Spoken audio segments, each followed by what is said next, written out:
Ayan guys, welcome back to my channel. Kung bago ka sa channel na ito, don't skip this video. May matututunan ka, kailangan mo to panoorin mo mula simula hanggang dulo.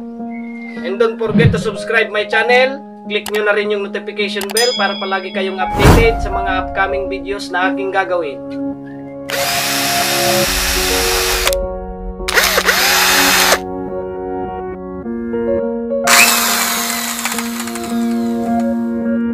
Okay guys, proceed na tayo sa ating cloning tutorial. Mag-i-screen recording tayo ngayon para lubos nyong maunawaan at maintindihan. Pero bago yan, shoutout muna, mabilisan lang to. Nasido family, Nota family, Salomon family, Makasinag family, Del Carmen family. So ito ngayon guys yung cellphone natin. Kung wala pa kayong KineMaster, pumunta muna kayo sa Play Store. Ayan, click nyo si Play Store. I-type natin dito sa search bar yung nasa taas, KineMaster Apps.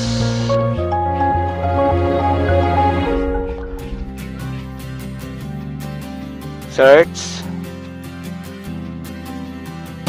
Ayan, nasa taas si KineMaster. Pindutin nyo siya, saka install. Install nyo na lang guys, kasi ako mayroon ng apps na to. So proceed tayo next step. Okay guys, kung tapos na kayo may download si KineMaster, punta na tayo kay KineMaster. Click nyo ngayon si KineMaster. Palalakihin ko muna guys para kita nyo sa screen.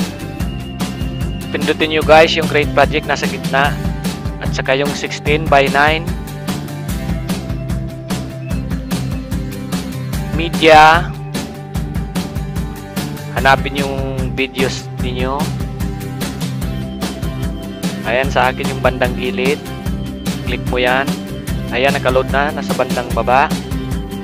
Hold this video. Reverse natin guys mula sa simula. Ayan. At saka pindutin yung play button. Ayan.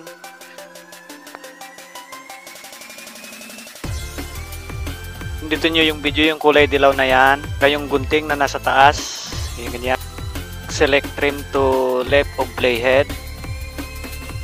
Inalis lang natin guys yung bandang unahan na hindi natin kailangan sa video. Ayan, i-play natin ulit.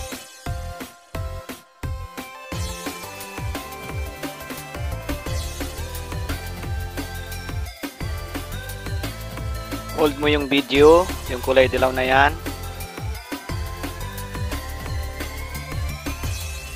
Click natin yung gunting guys nasa taas. Select ng split at playhead. Ayan. Then check.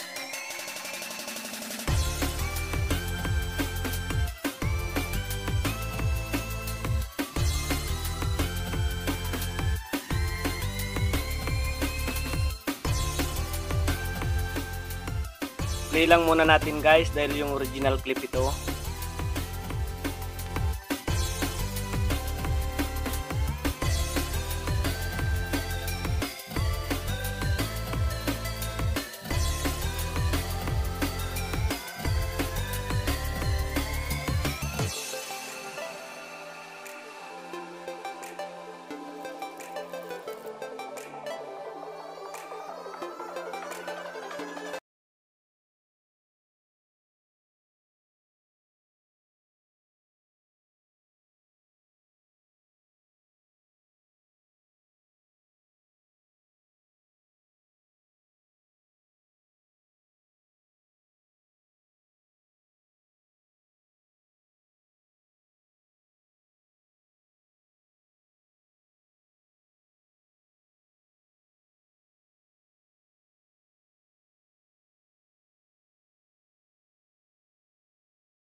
Pindutin natin yung video guys. Duplicate as layer. Ayan, pindutin natin yung layer. Drag down natin guys pababa hanggang mag full screen. Ayan. Hanapin nyo guys yung cropping tools. Ayan, pindutin natin. Crop natin guys yung image. Ayan, tsaka check yung nasa taas. Pindutin natin guys yung nilayer. I-drag natin papunta sa unahan. Ayan.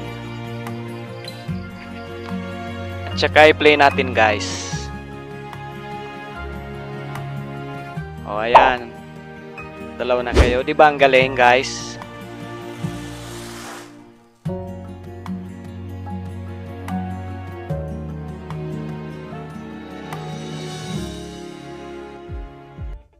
Yung layer natin guys sa baba may sobra, iti-trim natin ulit. Pindutin mo natin guys yung layer sa baba at saka yung gunting sa taas at saka trim to right of playhead. Ayan. Tanggalin na rin natin guys yung existing file at saka delete.